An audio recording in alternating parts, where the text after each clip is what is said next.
Hello, and welcome to Digital Decode with Carla. My name is Laura Walubengo, and I am your host for this podcast, where we'll be diving into anything that has to do with technology in Africa.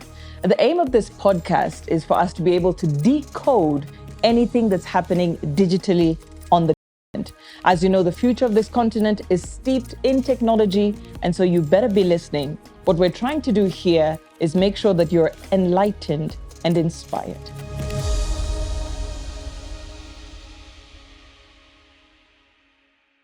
Good morning and welcome to another episode of Digital Decode with Carla. Today on the podcast, we have a special guest. He is the Director of Growth and Commercial at Carla. And you know, you can't have a meeting with this guy if he doesn't talk money. But I'll let him introduce himself. Welcome to the show, Thomas Kaberi. Thank you, Laura. It's amazing to be here. Thanks for having nice ambience. I love this place. So tell us who you are. I mean, what exactly do you do at Carla? What does that mean, Director of Growth and Commercial? Okay, so my name is Thomas Kaberi, and I really happy to be here to talk about what we do at Carla. So, Director Growth and Commercial basically means that I lead the team that creates value and delivers value at Carla from a commercial point of view. What that means is, at the end of the day, we need to connect everything we do to clients' commercial value. And so that's largely what we do. So guys in product, guys in marketing and PR, talking about our brand, and guys in business development, helping clients to translate our value into their commercial strategy. So at the end of the day, my job is to help our clients to translate what we do into the strategic value for them. What do you enjoy about what you do? Wow. Okay. First of all, there are two sides of what I enjoy. Is because at the end of the day, helping clients have that light bulb moment of how the amazing work that is done at Carla can help them transform their business, accelerate their milestones, their strategic milestone, be more efficient, and become give them an advantage in their businesses.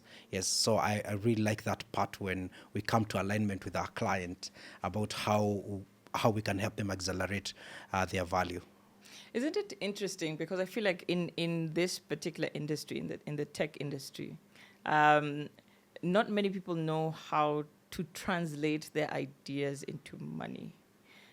So how do you navigate that? How do you show people that, listen, this is the value of what you do, and this is what it looks like in dollar signs? Okay, so I think it's a working backwards process. So it's deeply understanding what the client wants to achieve. Yeah, really deeply being committed and applying yourself to deeply understand what the client is also committed to and what the client is trying to achieve. Number one. So, and then you work backwards to what do they need and what in our suit is part of what they need, because they might need a couple of other things, some of which are even outside our scope. But it's to finding which of the things that we do can really accelerate that process of them achieving what they want. So some clients want to grow faster. They want to increase the number of their customers. Some clients want to increase their margins. Some clients want to increase their volumes, and these are different commercial objectives that clients might have. Some clients want to take a different direction totally. So are trying to help the clients clarify what they are trying to achieve, and then translating that into now tech mechanics. Then that is really the approach that we found very useful. The other way around always makes the client feel like they are being boxed, meaning that if you start with your suit, your box of what you're selling, then trying to fit it into what the client wants becomes very difficult, and it really can be not very holistic in terms of what the client might want. So we follow our four stages in our approach. We try to connect with the client as the very first step. We want to connect with the client at their level, at a strategic level, and in terms of their key key needs and what they're committed to, right?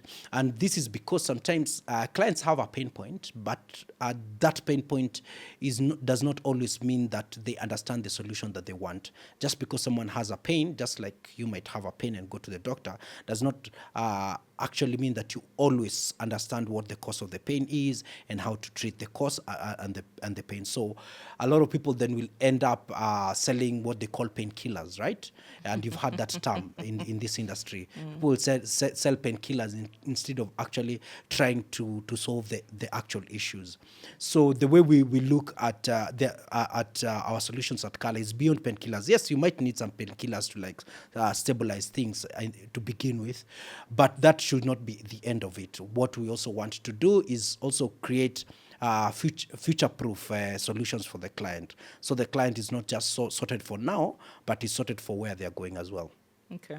There's something you said earlier. You said that once you had a debrief with the client, then you put some tech mechanics into it. So you're a money guy, but you work for a tech company. How long did it? Are you tech savvy, or you had to learn along the way how to talk in tech terms? Oh, okay. I actually had a toe deep exposure in tech. So in campus, I studied a bit of computer science. Okay. So, but I really never went to become a deep tech guy until much later. I went to become a commercial guy. I went and studied further marketing and built a branding company, and then worked for branding and marketing companies. All this while I worked for insurance companies, selling insurance on the street. And so I really got very passionate about the idea of translating very, very complex ideas to simple commercial decisions for the client, because that's what it really is about. It's about helping the client get the confidence that they're making the right decision, right? So that became the thing that I have done for the last now 20 years, and for different products. So much now later, maybe about 9 years ago, I realized that there was no way out of tech for anybody who's trying to accelerate their commercial goals, and this became the thing. So when it comes to tech, you want to think tech about three levels. So you want to think about people who champion technology, and they talk about the latest trends, and they amplify what's happening, and they educate people there, and they're called evangelists, right? Yeah. So they will and they build a whole commercial model around that. They will create content, they will publish, they will create podcasts like these ones, and they will really educate the market about what's going on, right? Which is very useful, because the market needs to understand what's happening and what's likely and how that's likely to impact their businesses. Then you've got people who, and this is like the surface layer that is most exposed to most people. And then you've got the application, which means that people have these technologies that are widely applicable in different scenarios, right? And this will be like CRMs, and this will be like many other analytics tools. This will have a wide application, just require a little bit of customization, and they fit your context. And then further deep down, now you've got what people call deep tech, which means people who build the technology that enables the applications to run. Yeah. So, and I think what I have seen is that in this market, there has been a very huge focus for people to go deeper and deeper, to the point where now people are actually now just building those technologies on which the applications run. So I think that trend has been useful, because sometimes when you just stay on the application level as a technology company, what happens is that something changes at the depth, where people have come up with new technologies, and then your application tomorrow is no longer relevant. Yeah. So you need to, if you are here to stay, and if you plan to stay in this business, you need to pay a lot of attention to these core technologies that influence the way people eventually use technologies. I'll give you an example. Right now, everybody's talking about AI, right? And a lot of people are very familiar with AI in terms of like the interactive part, like chatbots, even like simpler interfaces, right? But below that technology, there are many other technologies that enable that chat to run. Yeah. So to play at that level, then you need to do a lot of research, you need to do a lot of engineering, you need to do a lot of deep thinking and design at the mathematical level. So that's just a very simplified description of it. So, and there are things that will change at this deep level that in a couple of probably even months will totally change everything at the application level. So it's very important that even if you are a user of technology and you just don't and you don't consider yourself a maker of technology, it's very, very important to keep tabs with what's happening at the engineering level, at the research level, because that will impact how you need to implement your technology. And whether that's whether you're in policy, whether you're in technology, whether you're in finance, whether you are sitting at the board, it's important to pay attention to what's happening at the core level of any technology that is essential to your business. You know, there's so many things you've said that I want to circle back on before we actually get to, I guess, the commercial side of things. So you said you dipped your toe into computer science. It's like saying I tried my hand at German. Yes. But computer science is a bit more. Yes. It's a bit more robust than that. Yes. And then you also said that you were that guy who was selling insurance in the street. Now I know that the people who sell insurance in the streets, there's a toughness that they have to them you can really not take away, because they've been there, they've done the groundwork, and there's nothing you can tell them. So knowing that, and also knowing the way I've observed you're a thinker. You don't look at the surface level of things. You actually seem like you look at where things are going. So how did all that come together in your career? Because I know even as you grew, you talked about the companies that you started, that you built. So maybe just take us back a little bit. What did you do in school? Apart from computer science, I think you mentioned marketing. Just take us through that section of your life, and also how sort of things came together for you to actually be at Color right now. Okay, to put it plainly, 1 year of studying computer science was enough to tell me that this is not what I want to do with my life. So, and this is because I like while I was in campus, I went to work for a HR consulting firm.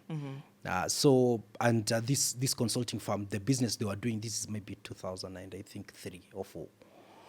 So what they were doing, they were selling assessment tests like personality and aptitude assessment tests. So then you couldn't download software into your computers. It's a long time ago.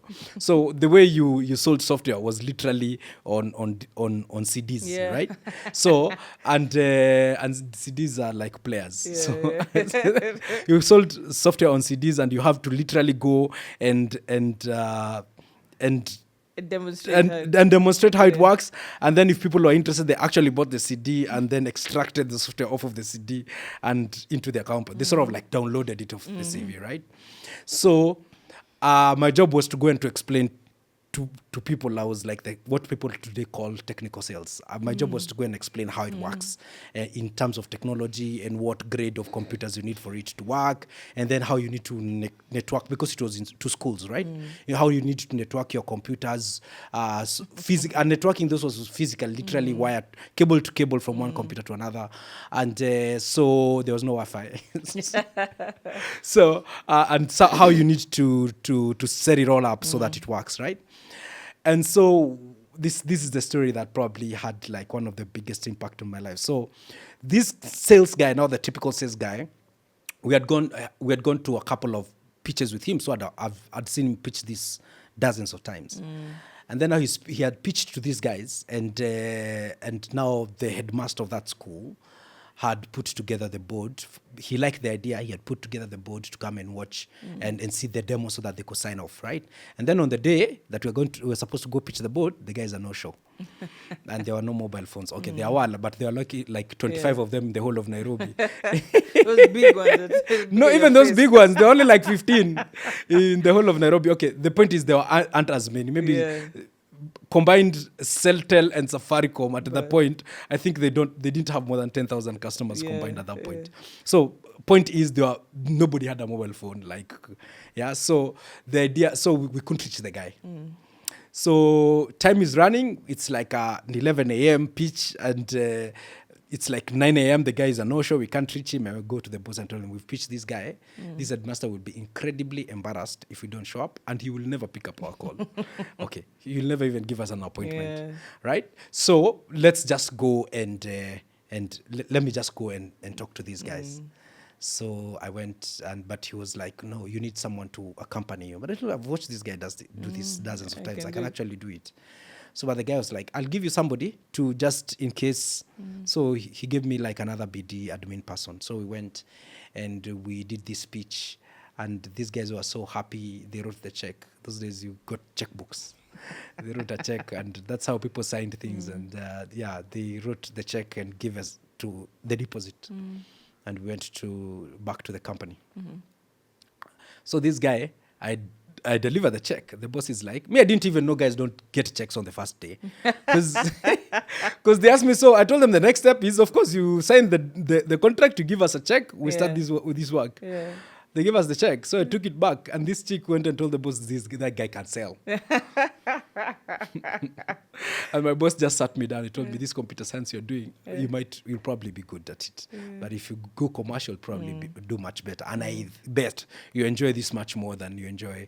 And for sure, yes, I was not doing as well in my programming classes. And that time, by the way, computer science was 32 out of 48 units was just pure mathematics. So, and then of course they introduced a dumbed down version of computer science. They called it PBIT, and that became popular. And that's what a lot of the guys do. But now I think computer science now is picking up momentum as well. There are a lot of guys who are doing computer science, which I think is essential for that deep tech. In fact, I remember one of our lecturers told us that guys in IT, the difference between IT and computer science is that IT use the technology. As guys make the science that build that technology. And that's how I actually came up with that analogy for different layers of technology. So I think even for people who are planning to get into technology, you need to very early decide what level of technology and building you want to engage in. Because, and at Kala, actually, we are a deep tech company. That's what we have positioned ourselves in. Deep tech technology that we are very heavy in actual like things like AI research, AI policy, AI engineering, like the mathematical level, as you know, we have like a huge number of PhDs at Kala who are also programmers, and a lot of guys, that's really the mindset at Kala. Even for the other engineers and designers, that's really the mindset around having a deep understanding of the core technology. Because what is happening right now, every 2 to 3 years, the application level of technology is shifting like that. Yeah. So if you're not in touch with the deep level of technology, then you'll always be starting afresh, right? And when you're dealing at that core deep tech level, you can actually dictate and at the very least tell where the next wave of applications is going to look like. So I think at Kala, we pride ourselves in that depth, in that deep understanding, and hopefully influence in the way technology is built and shaped and deployed, right? So we are very keen on academic level research. The thoroughness of our research has to have like academic rigor. Not that its end is academic, but it's because we want to make sure that we've covered our bases by the time we're making recommendations. And we also pride ourselves in relatively quick turnarounds in the way we do our research, from research to deployment. Yeah, so because we do the whole 0 to 100. So we'll do the research, we'll do the design off of the research, we'll do the engineering and development off of the research, and then we will deploy and keep monitoring to make sure that we are within what is expected. Yeah. So the way I understand Color is it has a lot of deep tech, like you say. But they're also driven by heart, and they're also driven by a certain level of what's the word? A certain level of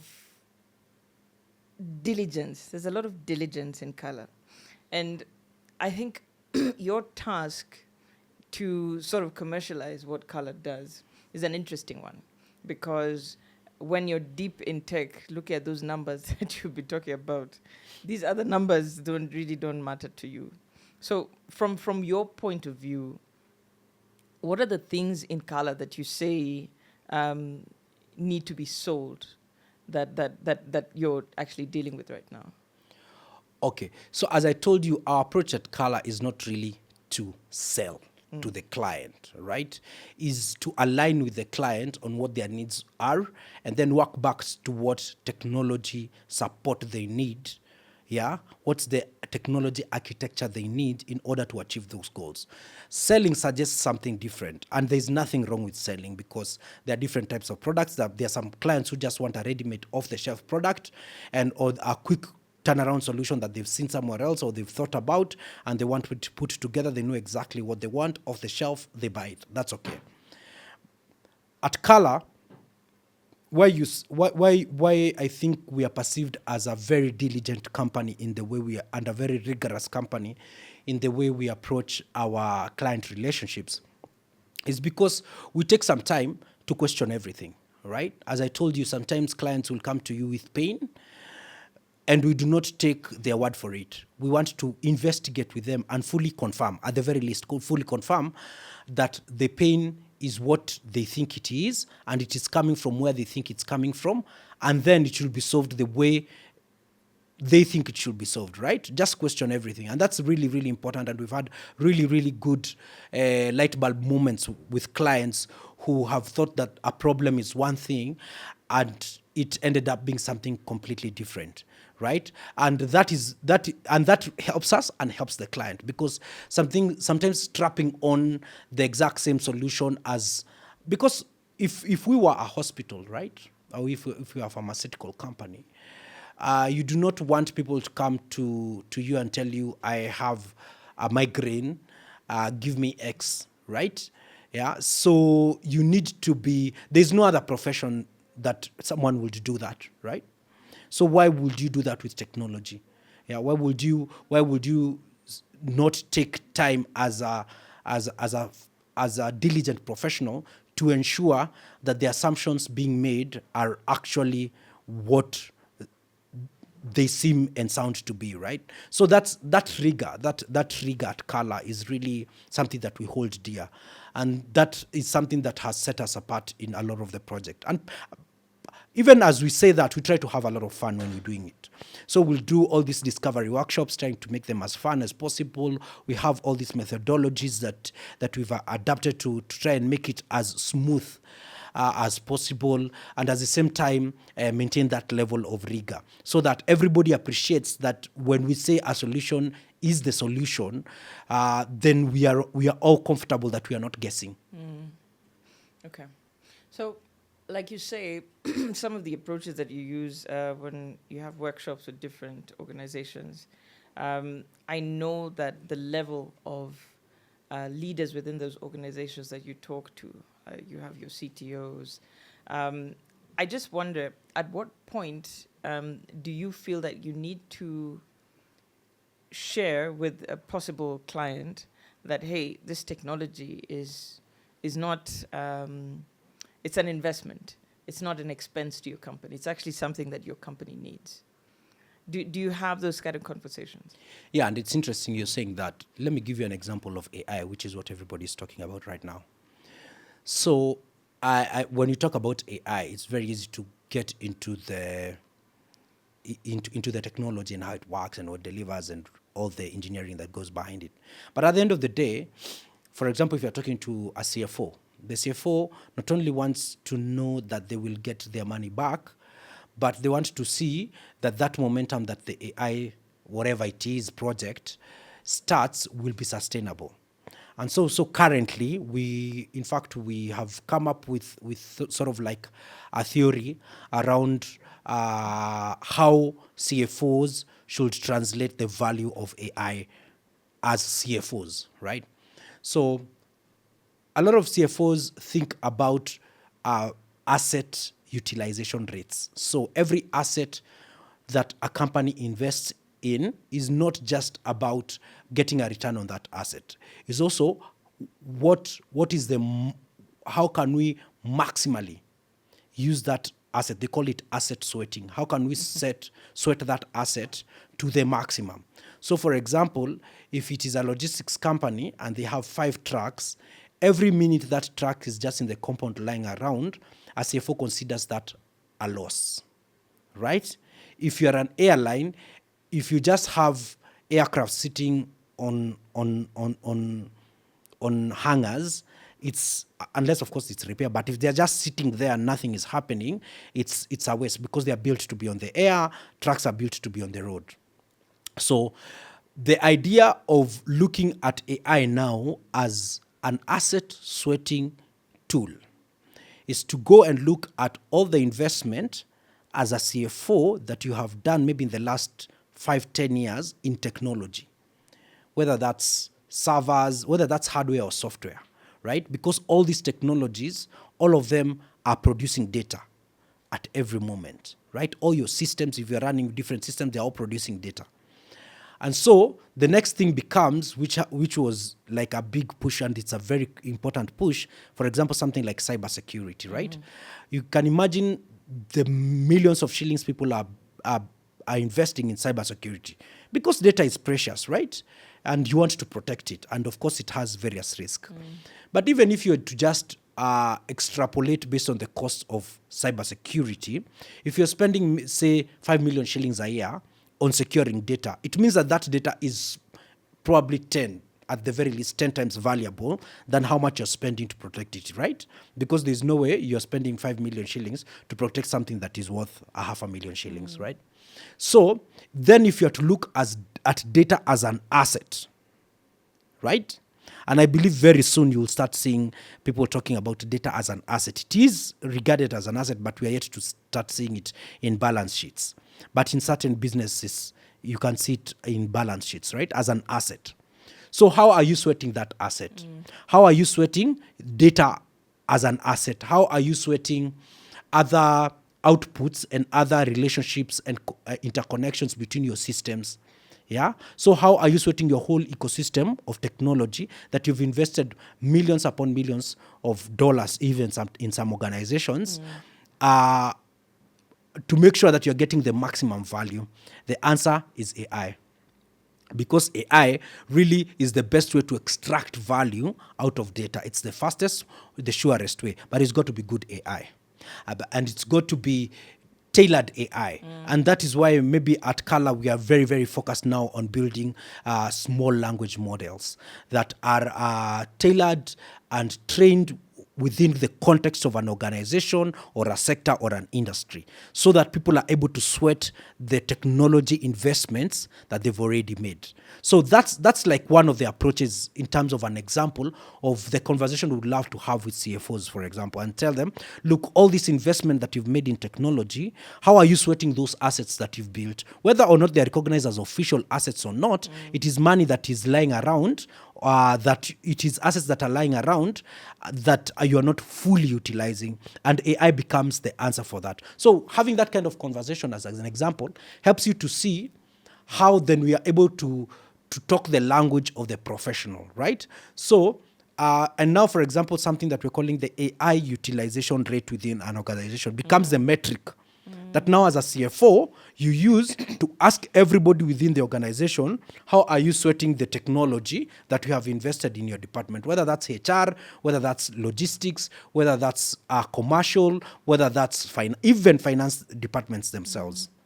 So, and coming up with such approaches helps people to see that technology is not just for CTOs or CIOs or innovation managers or techies. Yeah, it is a relevant conversation for not just CFOs as users, but CFOs as strategic implementers. Okay. I think that angle of strategy is very important, because it is something that has to be adopted, I guess, for all businesses. But how do you deal with, I think, fear of disruption? Because things just mean, when you embrace technology in the way that you need to, the way it's accelerating, everything's going so fast, I think there is that fear that nothing will be the same again. How are we going to deal with whatever's coming up? How do you deal with that aspect of disruption that might, how do you just convince them that, hey, this is needed? So at least in this market, Kenya, uh, people have realized that if you don't disrupt yourself, you'll be disrupted by other people outside of your organization. And so disruption is no longer an option. Yeah. And so anybody, we've seen some organizations that were the leading organizations in their industry by a mile, now really, really struggling because they refused to disrupt themselves. We cannot mention names, but you can Google this up. You can look at organizations that were the leaders. They were considered blue chip companies, and by a mile, they were the leading organizations in their industries. And now they are really, really struggling. And that's because what happened is they refused to disrupt themselves, and then the disruptors went outside and found other pathways of disrupting the industry. So that industry disruption over time has caught up with them. Whether you are a hardcore, hard assets, high capital intensive company, or whether you are a light capital, high operational company, doesn't matter what your model is. It's a matter of time before someone who's currently working on a solution totally disrupts you, right? So let me give you a very simple example that it's currently emerging. The matatu industry. So the matatu industry, for a long time, people have been trying to crack that industry for a long time, right? For a long time. And everybody who tried to crack that industry got some serious pushback, right? But people never gave up because people could see the opportunity. And the opportunity was in the waste, in the losses, right? In the unnecessary intermediates, let me just call it that. Yeah. So this intermediation has eventually caught up, right? So first of all, a very soft thing that seemed to have nothing to do with the matatu industry emerged, and that's the hailing, the cab hailing industry, right? The cab hailing industry didn't exist 12 years ago. I think the first one was what's it called? Easy Taxi. Yeah. Easy Taxi in 2013, right? The yellow. Yes. So Easy Taxi, right? And nobody could ever have imagined that app would eventually create the momentum that now is distracting even typical matatus, right? Because now what we're seeing with companies like Basigo, they have made their name in that space. And it's a matter of time. People like Bupas, eventually value can never be argued against, right? Eventually people will catch up. And then the people who are intermediates see the change coming, and eventually they jump onto the momentum to save themselves. So I think it doesn't matter what industry you are in. If you do not work hard to disrupt yourself, if you're not thinking about disrupting yourself, someone is thinking about disrupting you. What would you say about the executives who have caught on to this? Yeah, because of course, like you mentioned, there's some who have caught on, there's some who are still lagging behind.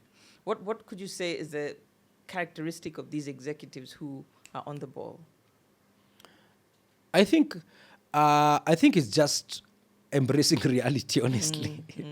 Yeah, because even just looking at evolution of even very typical industries like and practices like legal and accounting, and I'm in touch with those in those spaces, and you can tell that even these guys who thrived on status quo of doing things, internally they are thinking about the fact that it is a matter of time before all this catches up with them. And even the big farms right now, even in this country, the big farms, the small farms, the agile farms, the boutique farms, all of them are thinking about how do we get ahead, how do we future-proof our craft, right? Yeah, because initially people and the market then was big about the craft. And I have a prediction on technology, by the way. It was big about the craft, but now it's about, but now it's really about being able to deliver solutions at the speed at which clients are moving, right? Because it doesn't matter which industry you serve, you have clients, and those clients are in touch with other industries, and they are having different experiences and different levels of excellence in those other industries, and then they come to you with that expectation. Right? So, for example, if somebody goes to a restaurant, they order their food on an app, they get their food, they're able to do a review, and they're happy, and a few days later they get an email thanking them.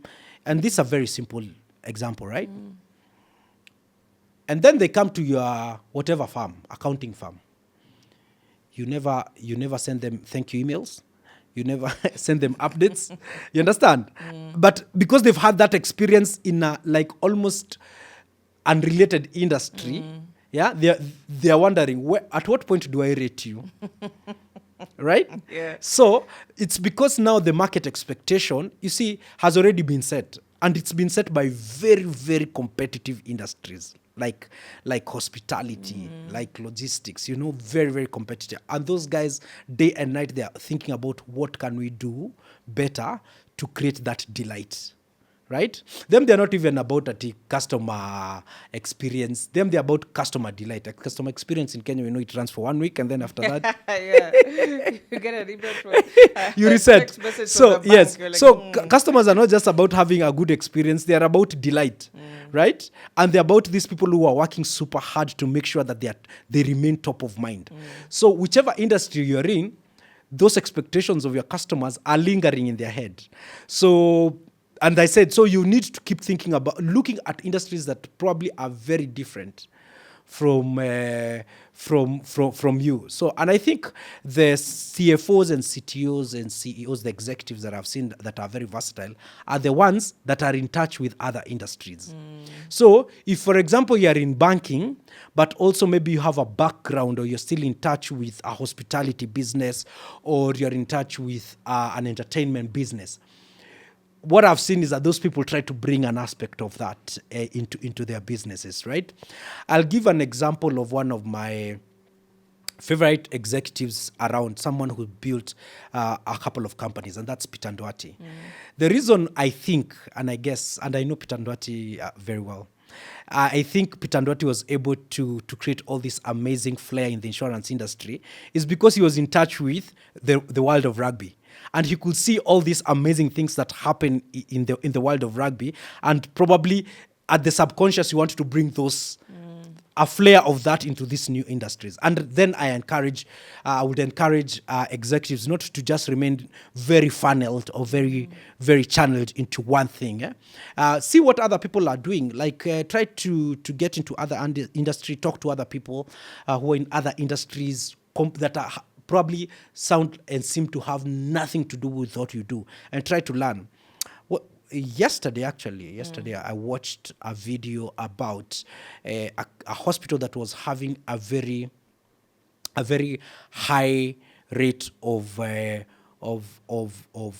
losses of lives. A hospital, so kids would survive surgeries, but during the transfer to the ICU or HDU, they would lose a lot of kids in that transition. And so one of the surgeons one day is watching Formula One, and he looks at the pit stop and sees how efficient those guys are able, like in seconds, to do all the stuff they do within that. And then he goes and tells his colleagues, look, why don't we call these guys to come and observe what we do? Because they seem to be pretty efficient at what they do. Yeah? And I know doctors don't like being compared to mechanics. There's a whole joke around that. But these guys come. Eventually, he convinces them. These guys are like, these guys have nothing to do with what we do. They know nothing about surgery. But this guy's like, no. Let them come. Eventually convinces his colleagues. These guys come and just observe what's going on in the operating room. And then they take notes and stuff like that. So, and then the criticism starts. But you guys are super inefficient. Yeah? So they write all these notes about how they pass knives against how inefficient they are in the way they operate. And they set up a standard operating procedure based on just the inefficiencies that now they have, the efficiencies that now they have co-created with the pit stop guys. And after that, apparently the loss ratio of lives declined like ridiculously. And that became the standard operating procedure for surgeries across the world. And so I love the idea of being able to observe what's happening in other industries and trying to see what are the principles that these guys are applying that I could borrow. Yeah. And I think that's one of the reasons by there actually at Kala, we do a lot of convenings because we want to have like the CFOs round table around technology. And we are not telling them that this is just technology for CFOs. No, we are telling them, you as a CFO want you to hear and see what other CFOs are doing in terms of at the strategic level. This is not just about analytics for your CFO reports. That's one thing, and that's great, and that's a good starting point. But that's not just the role of a CFO to just have quick dashboards and quick turnarounds, right? It's about now you dictating how people are able to utilize, deploy, evaluate, yeah, and accelerate for their OKRs using technology. And now you as a CFO, you are playing the role of making sure that efficiencies in that can be extracted within the organizations are done using technology. Because at the end of the day, those efficiencies translate into a better P&L, right? Yeah. So all these round tables that we run are about that. They're not about just educating, but it's being to see what a CFO at an aviation business has to say to a CFO in healthcare, for example, and to a CFO in an engineering business or a logistics business. And when they sit, they're able to hear each other and say, oh, actually, that you're using this to measure efficiencies, and okay, so that's something I can borrow, and that co-creation of new ideas becomes a huge pattern. So convenings are one of the biggest ways that we also learn and learn together with our clients and prospective clients at Kala. I really like that. I like that example. I like what you've said about the different executives being able to learn from so many different industries, because that is actually a very intelligent way to do it. It's a very clever way to do it, because I could not for the life of me see how you could actually put F1 into a hospital and have them work together to come up with a really good solution like that. But what does that say, in your opinion, about culture? You know, how is tech really shaping work culture? So my favorite definition of culture is that culture is the set of practices that are valued, that are tolerated, that are modeled, and that are rewarded within an organization. And so, if you're trying to look at what is rewarded by technology, what is modeled by technology, what is practiced by technology, what is valued in the tech space, then it's very easy to see how a tech culture would be in your organization. Let me rephrase that. So, if you are to look at people who are successful around technology, what are the things that they value the most? What are the things that they model best? What are the things that are rewarded in that space? The first thing is the idea of experimentation, and actually the whole the whole idea around the culture of technology. Okay, let me give you a live example. So, for example, in America, their tech culture is very different from the tech culture in Europe. Yeah, and that's because a lot of these tech cultures are built off of the engineering mindset for those organizations, in those regions. So Americans are happy to build a technology that works 70% of the time, and it fails. They tell you, there's a problem, we'll fix it, but it will be up in. And some of the biggest platforms in the world that are built off of American technology, they fail, and these guys say, we are sorry, we move on. Yeah, like that will not happen in Europe, because in Europe they want to take years, their engineering cycles, to go through the engineering cycles to make sure everything is perfect before we deploy it. The thing is, today,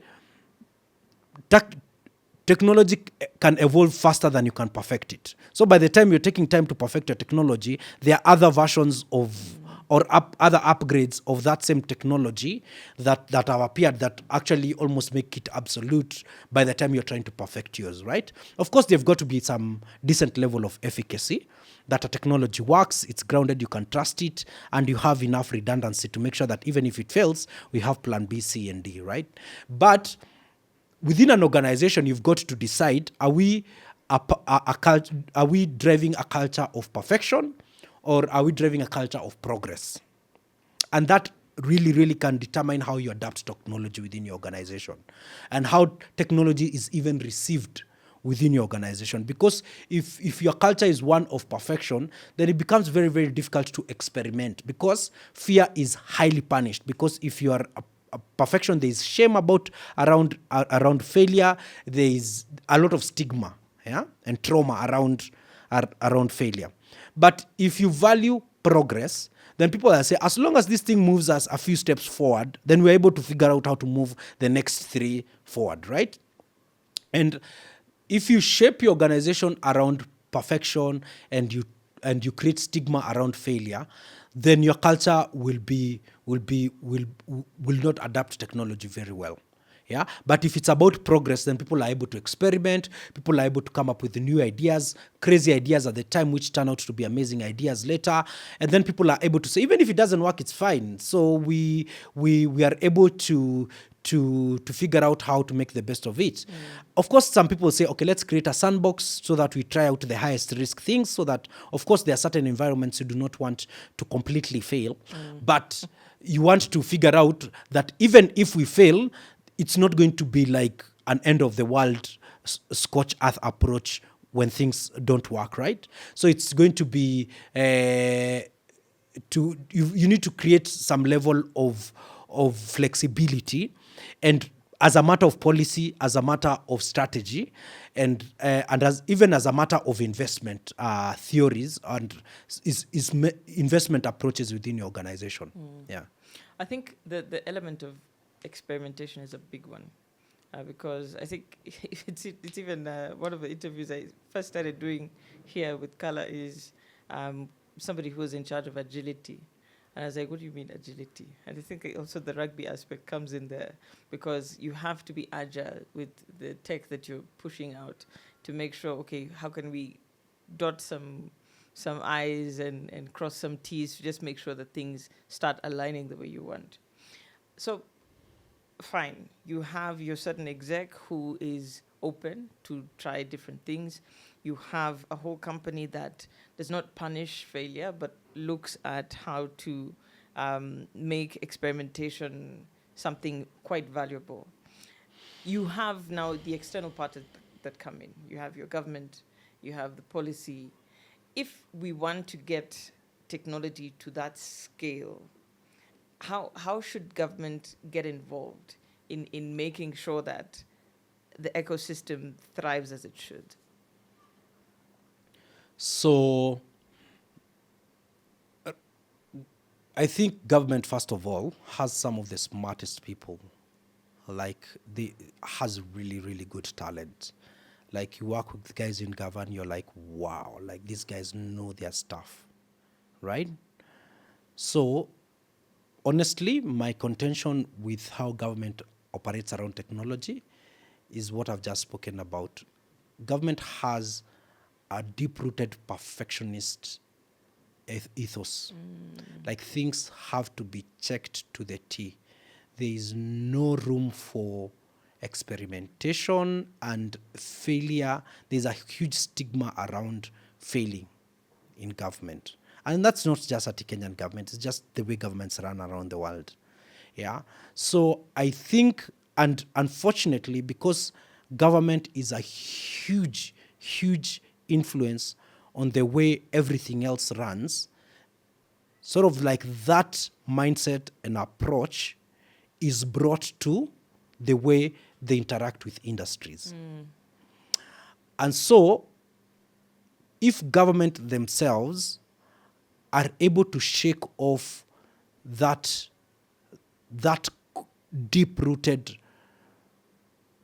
investment in perfection, I think that will be one of the biggest changes we can effect. And it's not any particular official or department or even government. It's just the way governments run around the world. We interact with a lot of governments in our work, in our policy work, and that's just how government works. Of course, sometimes you get a flair of various government officials who want to challenge those boundaries and are happy to experiment and deeply understand that technology will not work if we do not experiment, and they are happy to put their necks on the line to say we need to get this done, right? And we need more of those people. We need more of those people. So I think a government, as much as they try to be agile and to interact and to move at the pace of industry, I think the core ethos with government is that they are a perfectionist organization, and I think that is what every department, every regime, every region, and even intergovernmental bodies need to think about when they are dealing. They need to be conscious of the idea: how does our perfectionist approach influence the kinds of conversation we're having with industry, especially when it comes to technology, because technology will always evolve faster. Because you see, there are largely like two types of builders. There are people who build technology out of a necessity, which I think is the majority. People see a need and they think, I can hack this if my software works like that. And at that point, they're only thinking about the problem. They're not thinking about all the other things that surround that problem. They're not thinking about what will be the policy around this, should be the safeguards around this and stuff like that. And then you have people who build out of like just curiosity. People who are just building for the fun of it, right? And both of them are important, but the people who really make huge progress are the people who are building for things that nobody can see why they are building. Yeah. So even when it doesn't seem necessary, sometimes people want to support only that which is necessary, right? And they say, okay, so this technology, you can't see why it's necessary. In fact, let's do a cost benefit for it. And now that we can't see any benefit, there's no even reason of supporting it at all. In fact, we should pause it, right? I think if you stop that, you'll never end up with aluminium sufurias. You know what that means, eh? It means that a long time ago, there used I don't know how. Okay, I don't know how to put this. Don't know. It's okay. I've lived all this. So, if you're old enough and if you're ocha enough, you remember those sufurias that used to thin, like they would get so much soot to the point where they thin and then they toboka. Yeah. Sufurias nowadays don't do that. You know why? No. It's because of rocket technology. Oh. Yeah. So some people decided we are crazy enough, we want to go to the moon, right? Or we want to go to space or whatever. What happened is that the endeavor to go to the moon and to go to the space, in the process of building various technologies for these people to work, out of that came out so many other amazing useful technologies. Electronic wheelchairs, diapers, aluminium sufurias, all of that. I say that because that's what most Kenyans can relate to, or at least this part of the... Yeah, you understand? Yeah. It's because when people endeavor to innovate, even out of curiosity, even out of just sheer audacity, and say, I want to just achieve a clear goal, we should fully support them. And that's because there are things that we'll never invent if we are just doing normal things. True. You get? True. So I think if you look at all the other amazing things that have come, that were sort of like almost accidentally invented in the course of audacious technology pursuits, they are amazing and they become very useful in our everyday life. And I think especially like Africa, a lot of our invention and technology pursuit has been limited to just inventing out of necessity. There's a problem, let's solve it. We need to encourage people and inventors to invest, to invent out of, and support, invent and experiment just out of sheer audacity. And that's how and because they will be inventing within our context, they will solve many other problems within our context that we never thought. In fact, some problems that we have already accepted and are happy to live with, right? So I'm sure like our grandmothers were happy to live with those sufurias because you understand. it's time has yeah, just it's get like a new- yeah, it's time has come. We accept that's how it is until somebody come and tells. Actually, there's a way you can insulate these sufurias with better alloys, and that's because somebody else who was working on a rocket figured that out. Yeah, so I think these kinds of just audacious, and not just at a governmental level, but even within your organization, there are people who come up with ideas that just novel out of audacity, and they just want to try stuff. That culture of trying stuff is what has really built a lot of things that like we would never have thought about inventing ourselves. Yeah. Okay. I really like that. I really like that. One, because I didn't know.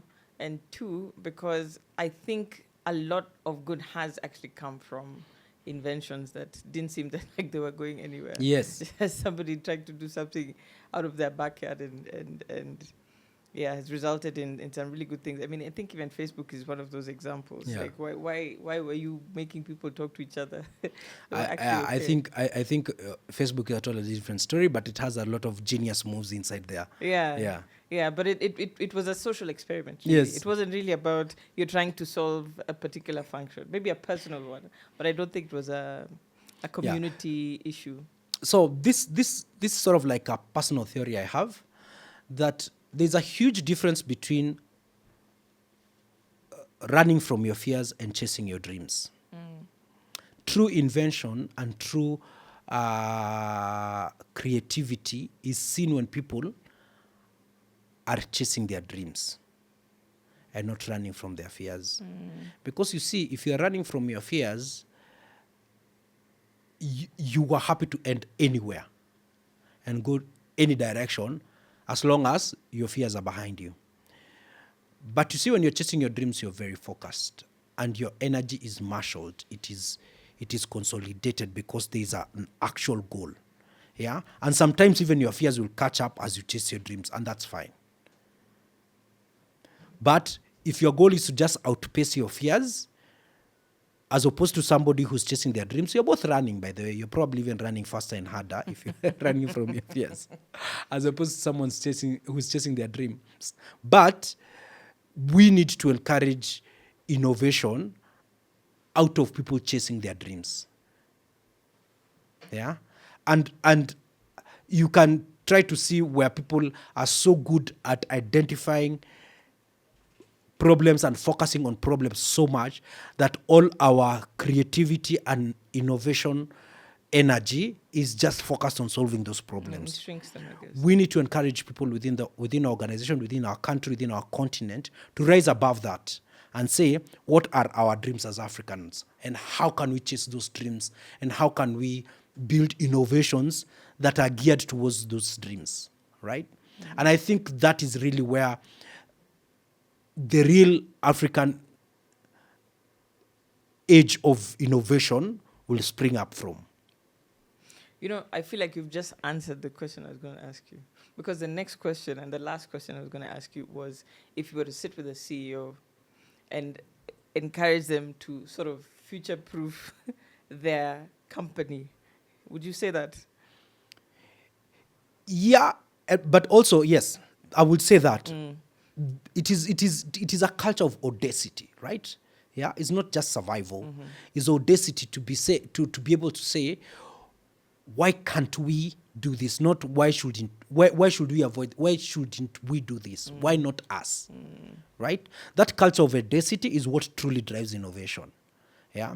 So another example, and then once that audacity rises, then opportunities for innovation come from everywhere within your organization, because you see there are all these companies, and there are all these stories of companies that are doing one thing that they will never have imagined that they would be doing, right? Yeah. So like Nokia that started with ski equipment, right? Slack. Yeah, that started as a gaming company, but they built an amazing collaboration tool in the process. And this is because some people just were audacious enough to apply themselves to build something that was excellent to fuel as just a certain side of the organization. And that became the business, right? So I think that culture of audacity, if there's any, because now CEOs are taking up culture as a core function of the CEO's office, right? Yeah, so culture is not just for HR people; it's a core function of of the CEO's office. And I think if there's one thing that you can do that is very useful, is to just encourage that culture of audacity within your organization, where people you are emboldened enough to go way out of. Is a finance guy sitting with the marketing team? Is the content guy sitting with the tech team? Is okay? Those ones sit a lot. Yeah. Yes, we do.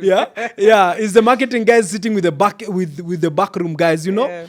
It just make sure, and then try to get people to ask bold questions and to challenge status quo at a very audacious level. Yeah, it is, and everybody can. It's just that some people have read the mood within the organization. They are being diplomatic. They say, hey, this is the way things run around here. Let me just get my salo, get paid. To the line. Yeah, drive my Subaru home, pay school fees. And you want to encourage and to spark that audacity, that culture of audacity within your organization, right? I'm a commercial guy, and for the last 45 minutes, 1 hour, I've not spoken about money. Why? It's because I believe once people are oriented into these things, is because it's a matter of it's a matter of time before exceptional value is created. The kind of value that people bring you their money because of how invaluable whatever your output is, whether it's a service or it's a product. Because you could be doing the exact same service or having the exact same product, but how you deliver it, how you relate to customers, how the customers sort of perceive your brand, all of that is built in this engine room that we've been talking about for the last hour or so. True. Right? And then so that the friction of converting this value into actual revenue is not as difficult, because then your salespeople don't have to do too much explaining. You get to the point where even your engineers are excited about going to client meetings, right? Because that culture of audacity is already, and they are super confident about the value, the distinct value, the invaluable difference between what they've built and what everybody else has to offer, right? Yeah. Then the mechanics for converting that into revenue become much smoother. But if you're selling the exact same thing that everybody is selling in the exact same way that everybody is selling, then it becomes one or two things. It's about how much more you can pour into the marketing engine in terms of cash fuel, or how much cheaper you can get. Both of them are revenue losses. Both of them, you end up with thin margins. So I think the real commercial value for technology products is in that core base, is in that engine of creating audacious inventions, not just for the product, but even in the proposition that you provide, even in the mindset of the people. Because when your team comes to pitch to a client, yeah, the energy they create within that room, yeah, whether it's your engineers talking about their product, yeah, whether it is your product people talking about the process, whether it's your BD people talking about the various engagement options, that in itself can be a differentiator. And people can decide whether to work with your team or not based on those levels of interactions. Yeah. And those things you cannot be manufactured. They've got to be reason from the core of how your organization is cultured. Yeah. I agree with you. I like that. I like how you put that together, because it's actually even challenged me, where rather than running from my fears, I need to be chasing my dreams. Yeah. And that determines, I guess, the speed, the effort that you put in, and also the level of creativity that comes out of that. Mr. Thomas Kaberi, thank you very much for your time today. Thank you, Laura. I appreciate the conversation. I appreciate the insights and the input that you've shared. And I really do hope that a lot of organizations get to listen and see how they need to relate to the issue of technology, and they need to see how they can be open to so many different avenues to understand what they do or do what they do better.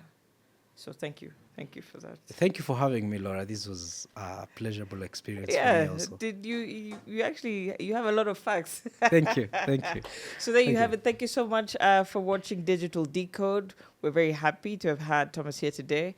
And if you have any comments, just drop it in the box below. And if you have any questions, reach out and we'll be happy to answer them for you. Welcome. Thank you.